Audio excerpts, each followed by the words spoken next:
जय हिंद। इस वीडियो में हम लोग देखते हैं फ्लावर यानी फूल के बारे में A to Z, दलपुंज, बाह्य दलपुंज, पुंकेसर, परागकण, परागकोश, वर्तिका, वर्तिकाग्र इत्यादि के बारे में एक कंप्लीट नॉलेज देखते हैं। फूल में नर भाग क्या होता है और मादा भाग क्या होता है।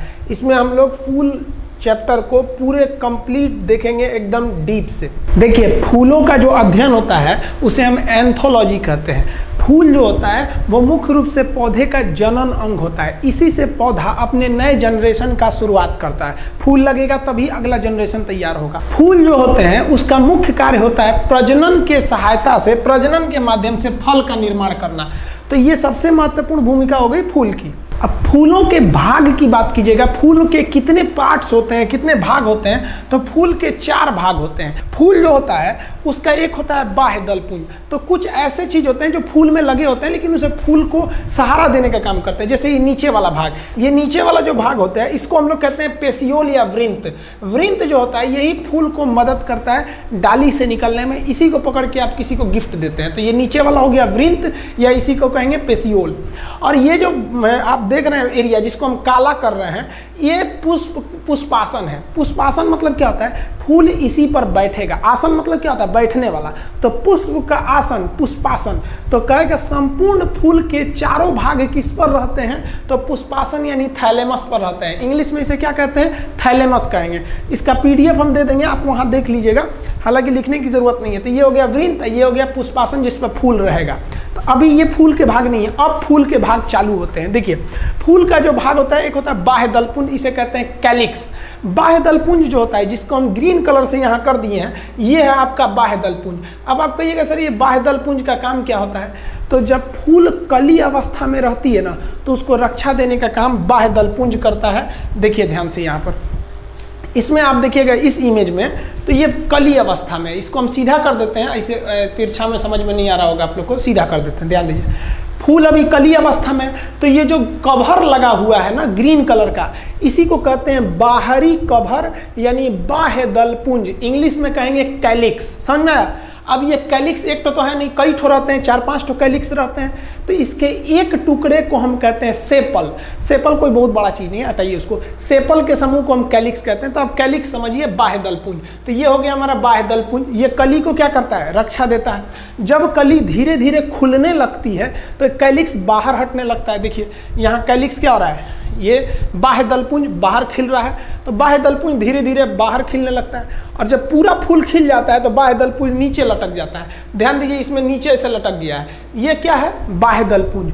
बाह्य दलपुंज हमेशा हरे रंग का होगा, क्योंकि कली अवस्था में यही प्रकाश संश्लेषण यानी फोटोसिंथेसिस द्वारा कली को भोजन भी देता है। तो फूल का पहला पार्ट समझ में आ गया, बाह्य दलपुंज। बाह्य दलपुंज क्यों नाम हुआ, जब फूल बना ही नहीं था तो ये उसके बाहर में था, बाह्य दलपुंज। अब इसका दूसरा पार्ट देखते हैं। यहाँ हम आपको ग्रीन कलर से दिखाए हैं, ये वाला बाह्य दलपुंज हो गया। अब अगला पार्ट होता है दलपुंज। दलपुंज को हम कहते हैं कोरोला। दलपुंज को क्या कहते हैं, कोरोला। कोरोला जो होता है, फूल की पत्तियां होती हैं जो कई रंगों की होती हैं। जैसे गुलाब का लाल भी होता है, सफ़ेद भी होता है, कई कलर के, गेंदा में पीला, सूरजमुखी में भी पीला। तो जो रंग बिरंगी पत्तियां होती हैं इन्हें हम कहते हैं दलपुंज। इसके बाहर जो हरे रंग का कली अवस्था में था उसे बाह्य दलपुंज। तो यहाँ हम आपको येलो कलर का कर दिए हैं। ये क्या चीज़ है भाई, तो ये है भैया दलपुंज। ये दलपुंज कई रंगों का होता है। दलपुंज के रंग अलग अलग होते हैं। इनका रंग अलग अलग क्यों होता है, तो ये भंवरों को आकर्षित करते हैं, भंवरों को आकर्षित करते हैं। और इन्हीं दलपुंज में सुगंध होता है। आप फूल में क्या सूंघते हैं, दलपुंज सूंघते हैं, यही सूंघते हैं। अब देखिए, कुछ फूल ज़्यादा सुगंध करते हैं, कुछ कम करते हैं। तो जो फूल रात में खिलते हैं वो सुगंध के द्वारा कीटों को आकर्षित करते हैं। अतः रात में खिलने वाले फूल ज़्यादा सुगंधित होते हैं। जैसे रात रानी होती है, पूरे बहुत महकता है रात रानी का फूल। और जो दिन के समय के फूल होते हैं वो रंग बिरंगे होते हैं। वो रंगों के द्वारा कीड़े मकोड़ों को, भौरा, तितली इत्यादि को आकर्षित कर लेते हैं। अब आप बताइए ना, रात के समय फूल रंग बिरंगा खुल के क्या होगा। रात में आप किसी लड़की को आंख मार देंगे तो क्या मतलब बनता है, तो उससे नहीं ना होगा। तो रात में जो भी चीज खिलते हैं उनमें रंग सफ़ेद होता है।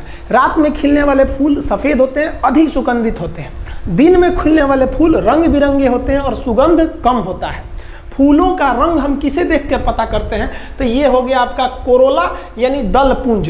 इस दल पुंज के एक टुकड़े को हम लोग कहते हैं पेटल। जैसे एक गुलाब का एक ठो तोड़ दिए तो पेटल, ऐसे ऐसे कर करके कई पेटल के समूह को क्या करते हैं हम लोग, दल पुंज कहते हैं। इसका रंग अलग अलग हो सकता है, कई रंग के हो सकते हैं आपके दल पुंज। देखिए ये लाल रंग का गुलाब है, कैसे पता लाल रंग का, आप क्या देख रहे हैं, आप रंग कैसे बताते हैं, दल पुंज देख के, कोरोला देख के, ये लाल है, इसका रंग क्या है, तो भैया आप क्या देख रहे हैं, ये हम क्या देख रहे हैं, इसका दल पुंज देख रहे हैं, तो ये पिंक है, ये क्या है, सफेद है, ये क्या है, ऑरेंज है। जबकि बाह्य दल पुंज देखिएगा तो सबका सबका क्या होता है, सेम होता है। आई जो हरा रंग का लटक रहा है ये क्या चीज है भाई, बाह्य दल पुंज है। और ये पकड़ने वाली जो लकड़ी है इसे क्या कहते हैं, वृंत कहते हैं। तो फूल के दो पार्ट समझ में आ गए आप लोग को। पुष्पासन कहाँ होता है भाई, तो पुष्पासन तो नीचे होता है, आप देख सकते हैं पुष्पासन को इजिली आप देख सकते हैं। यहाँ देखिए आप इमेज में, ये क्या है, ये हरा वाला पार्ट ये पुष्पासन है, ये वाला पार्ट जो है ना पुष्पासन है। जब ये बाह्य दल पुंज खुल जाता है तो पुष्पासन ढक जाता है। जैसे देखिए इसमें खुल गया है तो पुष्पासन ढक गया है, तो इसे हम कहते हैं थैलेमस पुष्पासन। याद रखिएगा थैलेमस को अच्छे से। जब हम आपको फाल्स फ्रूट यानी असत्य फल पढ़ाएंगे तब बताएंगे कि वैसा फल जो फूल में नहीं बनता है बल्कि डगर के नीचे चलाता है तो उसे हम लोग असत्य फल कहते हैं, ये फल में पढ़ाएंगे। ये समझ में आ गया। फूल के दो पार्ट, ये हरा वाला क्या है भाई, बाह्य दल पुंज, उसके अंदर लाल वाला क्या है, दल पुंज है। फूल का अब तीसरा पार्ट समझते हैं हम लोग, उसे कहते हैं पुमंग। देखिए पुमंग से याद रखिएगा पुरुष, प से पुमंग प से पुरुष, तो कहेगा कि फूल का नर भाग क्या कहलाता है, तो पुमंग, इंग्लिश में कहते हैं एंड्रोसियम। ये फूल का नर भाग होता है, इसकी संख्या ज्यादा होती है। तो ये देखिए जो इसमें ब्लू कलर का दिखा है ना, ये सब क्या है, सब पुमंग है, सब ये सब पुमंग है, ये नर भाग है पुमंग। समझ में आ गया कि नहीं आ गया। पुमंग को अभी हम पूरे डिटेल से देखेंगे, पहले पार्ट समझिए। अब जो चौथा पार्ट होता है वो मादा भाग होगा। तो जयांग को क्या कहते हैं, मादा भाग। आप पढ़े होंगे, महिला रोग विशेषज्ञ को हम गाइनोकोलॉजिस्ट कहते हैं। तो जयांग का इंग्लिश में क्या होता है, गाइनेसियम। तो ये फूलों का मादा भाग होता है, इसको हम लाल रंग से कर देते हैं। तो ये देखिए ये पूरा यहाँ से लेकर ये वाला भाग क्या है, मादा भाग है। तो ये मादा भाग, इसे हम क्या कहते हैं, जयांग कहते हैं, यानी गाइनेसियम। इसके भी कई पार्ट होते हैं। तो अब हम पुमंग और जयांग को डीप से अंदर से पढ़ते हैं। देखिए मेल भाग को हम एंड्रोसियम यानी पुमंग कहते हैं। इसके तीन भाग होते हैं। कौन कौन तीन भाग, तो देखिए ये जो एक लंबा ऐसे जा रहा है इसे हम लोग कहते हैं फिलामेंट या पुंकेसर। और ये आगे जो गोल टाइप का हो जा रहा है इसे हम लोग कहते हैं परागकोश या एंथर। तो परागकोश या एंथर, इसके अंदर दाना दाना दाना दाना भरा रहता है। इस दाना दाना को हम लोग कहते हैं पराग कण या पोलन ग्रेन। Pollen grain. तो जो नर भाग है उसका तीन भाग, एक लंबा निकला रहेगा उसे क्या कहेंगे, फिलामेंट। वो गोल मुंह पे बन जाएगा उसे क्या कहेंगे, परागकोश कहेंगे। और उसके अंदर जो कण भरा है उसे क्या कहेंगे, पराग कण। तो ये हो गया नर भाग। अब जरा मादा भाग देखते हैं। तो मादा भाग के भी तीन हिस्सा होंगे। हम मादा भाग को लाल रंग से कर देते हैं। देखिए मादा भाग को तो पहले ओवरऑल मादा भाग को जयांग यानी गाइनेसियम कहते हैं। इसके भी तीन भाग। ये जो नीचे लोटा के समान दिख रहा है ना, इसे हम कहेंगे अंडाशय। और यही जो लंबा इसे हो गया है इसे कहेंगे वर्तिका। इसे क्या कहेंगे, वर्तिका। अंडाशय ऊपर जाके क्या बन जाता है, वर्तिका। और वर्तिका का एकदम कगार वाला भाग, यानी एकदम अब यहां से तो खत्म हो जाएगा, ये कगार है, तो इसे क्या कहते हैं, वर्तिकाग्र। तो एकदम टॉप वाले को क्या कहेंगे, वर्तिकाग्र। तो देखिए जो मादा भाग है उसे हम कहते हैं जयांग। इसके भी तीन भाग, लोटा के समान रहेगा तो इसे कहेंगे अंडाशय। ऊपर गया तो हो गया वर्तिका, एकदम ऊपर गया तो वर्तिकाग्र। इंग्लिश में देखेंगे तो ओवरी, सीधे गया तो स्टाइल, एकदम ऊपर वाला पार्ट को स्टिग्मा कहते हैं। यहाँ हम इंग्लिश भी लिख दिए हैं, आपको पीडीएफ भी दे देंगे। नर भाग के भी कितने थे, नर भाग को हम क्या कहते हैं, पुमंग यानी एंड्रोसियम। इसके भी तीन भाग। लंबा गया इसे तो उसे क्या कहते हैं हम लोग, पुंकेसर। गोल ऐसे जाके गठिया गया तो उसे क्या कहेंगे, परागकोश। और उसके अंदर जो कण भरा है उसे पराग कण। इंग्लिश में फिलामेंट, एंथर और पोलन ग्रेन। इसको इमेज से समझिए, आपको ज्यादा आसानी हो जाएगा इमेज से समझने में। देखिए ये गुड़हल का फूल है, इसमें आपको ये जो लाल लाल दिख रहा है ये तो दल पुंज है। इसके अंदर एक लंबा सा निकला हुआ है, ये मादा भाग है। ये लंबा वाला याद कीजिए, एकदम सीधे जो लंबा निकला था उसे स्टाइल कहते हैं, वर्तिका। और इसमें जो ऐसे ऐसे साइड साइड में निकला है, इसे हम क्या कहेंगे भाई, साइड साइड में जो खूब ज्यादा निकले थे वो पुरुष भाग थे। और इसी पे ये पीला पीला सा लगा हुआ है। तो ये हो गए। इस इमेज में क्लियर नहीं हो रहा है तो आप अगला इमेज देखिए, इसमें आपको एकदम आसानी से क्लियर हो जाएगा A to Z। घबराइएगा नहीं, एकदम सिंपल है।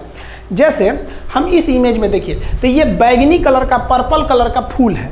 अब इस फूल में नर भाग भी होगा, मादा भाग में, तो इसमें नर ज़्यादा होते हैं सब। तो देखिए ये जो ये दिख रहा है ये नर का फिलामेंट है और ये पराग कोष है जिस पर पराग कण अटके हैं सब। तो ये सब पराग कण है सब। आप कहिएगा सर इसमें मादा वाला कहाँ है, तो एक्चुअली ये इसके पीछे हो गया तो नहीं दिख रहा है, इसमें आपको आराम से दिखेगा। देखिए ये सब क्या है सब फिलामेंट, और ये जो ऑरेंज कलर का ये है ये क्या है, पराग कोष जिसमें पराग कण रहता है, ये सब पराग कोष है। अब इसमें एक आपको दूसरा कलर दिखेगा ग्रीन कलर, ये देखिए ये मादा वाला भाग है और मादा भाग का सबसे ऊपरी भाग है तो ये क्या है, वर्तिकाग्र। इसी का नीचे वाली डंडी क्या होगी, वर्तिका, और ये नीचे जाके गोल हो गया होगा उसे क्या कहेंगे, अंडाशय। समझ में आया? इसमें आप पता कीजिए, देखिए ध्यान से, इसमें देखेंगे तो ये सबसे लंबा वाला भाग जो सबसे अलग दिख रहा है वो मादा भाग है। तो मादा भाग का सबसे ऊपरी भाग क्या कहलाता है, वर्तिकाग्र। तो ये हो गया वर्तिकाग्र, और जो नीचे आ रहा है ये क्या है, वर्तिका, और एकदम नीचे जड़ में जाके गोल हो गया होगा वो क्या है, अंडाशय। और ये बाकी सब क्या है, सब नर भाग। तो आप एक चीज कंक्लूजन पे गए कि किसी भी फूल में नर वाला भाग ज्यादा होता है।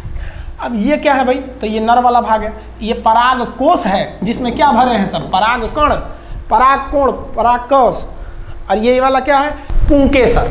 आप नर और मादा भाग में अंतर आप स्पष्ट समझ गए। अब आप यहाँ पे देखिएगा तो ये जो आपको ज्यादा संख्या में दिख रहे हैं बाहर बाहर, ये नर भाग है, और ये नर भाग का सबसे ऊपरी भाग पराग कोष है, ये सब वाला भाग हो गया। हम इसको कलर चेंज करके दिखा देते हैं आपको, तो ये वाला सब भाग। और अब इसी में देखिएगा मादा भाग, तो ये वाला बीच वाला ये क्या है, मादा भाग है, और ये मादा भाग का एकदम ऊपर का हिस्सा दिख रहा है क्योंकि इमेज ऊपर से लिया गया है। तो ये मादा भाग का सबसे ऊपरी भाग क्या होगा, वर्तिका का लास्ट भाग, वर्तिकाग्र। तो ये वर्तिकाग्र दिख रहे हैं सब। समझ में आएगा? आप इस इमेज में अगर देखिएगा तो इस इमेज में आप बताएंगे कि कौन सा है। एक्चुअली ये फिगर थोड़ा सा उल्टा है, इसको अगर हम सीधा कर दें तब आप बता सकते हैं। देखिए ध्यान से, इसमें ये वाला जो है सब, ये सब नर भाग है सब, और ये वाइट कलर वाला जो ऐसे गया है ये मादा भाग है। तो आप फूलों के बारे में टोटल कंप्लीट समझ में आ गया, नर और मादा में क्या होता है। अब इसमें परागण क्या होता है, देखिए नर भाग का मादा भाग तक पहुंचना परागण यानी पोलिनेशन कहलाता है। क्या है, तो भैया ये पराग कण थे ना, पराग कोष में क्या भरा हुआ था, पराग कण, और इन्हीं पराग कण का यहाँ वर्तिकाग्र तक पहुंचना क्या कहलाता है, परागण। तो परागण कहाँ पर होता है, वर्तिकाग्र तक, और यही जब नीचे गिर जाते हैं इसमें, ये परागकण यहाँ से नीचे गिर जाता है और अंडाशय में चला जाता है अंदर, तो उसे कहते हैं निषेचन। तो परागकण का वर्तिकाग्र तक पहुँचना क्या कहलाता है, परागण, और अंदर चला जाना क्या कहलाता है, निषेचन। परागण और निषेचन ये कॉम्प्लिकेटेड होता है थोड़ा सा, इसके बारे में हम नेक्स्ट वीडियो में समझेंगे। फूल के बारे में कंप्लीट समझ गए हैं। जय हिंद।